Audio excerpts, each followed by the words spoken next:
You're not allowed to dunk in basketball. Let's find out. Not everyday rules are broken in NBA or even manipulated to advantage. However, the billion-dollar sport is one of the few that has tons of rules and regulations. There are rules for literally everything a player does on and off the court, including attire, sleeves, gestures, and fans. Some are even pretty bizarre as well. So today we have gathered a list of one of the most bizarre rules of the NBA. So without further ado, let's jump in. 5. Kicking the ball. The rule is actually referring to hitting the ball. This implies that any purposeful motion that redirects the movement of the ball, other than typical hand usage, dribbling, holding, passing, is termed striking. This actually means that purposefully punching, hitting, shoulder bumping, or using any body part to change the trajectory of the ball is a violation, and the ball is turned over. The punch rule was implemented to ensure the safety of the supporters. Imagine an incredible unit like Steven Adams or LeBron leaping into the stands, the only option to save it being to punch it, but he makes a full swing, misses the ball, and there's an innocent man just enjoying his Pepsi and gets punched out of existence. If this regulation didn't exist, I'm sure artists would have punched a dozen balls while jumping into the stands every game. 4. No dunking during warm-ups. This is a rule that is the weirdest to me personally. It's against the rules in many high school basketball leagues to dunk the ball before the game. You are invited to dunk with energy and verve during the game, and perhaps after the game if it suits you, but no dunks are permitted before the game.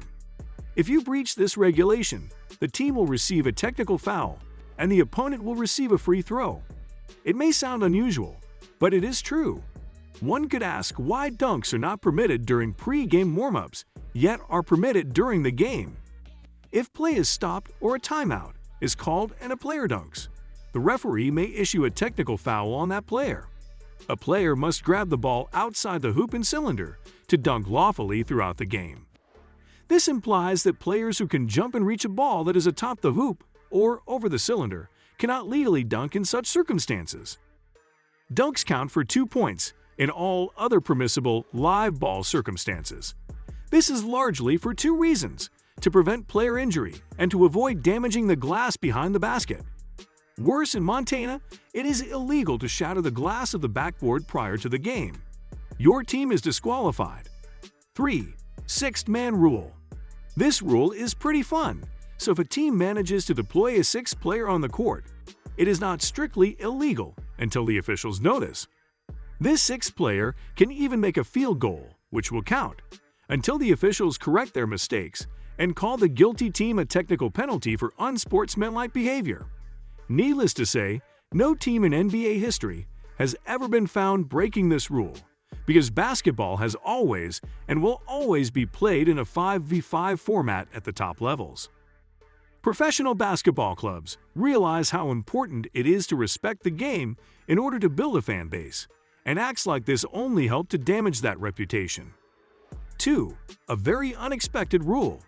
Now, this is a fun one. This is a regulation that, ideally, will never be enforced in the NBA.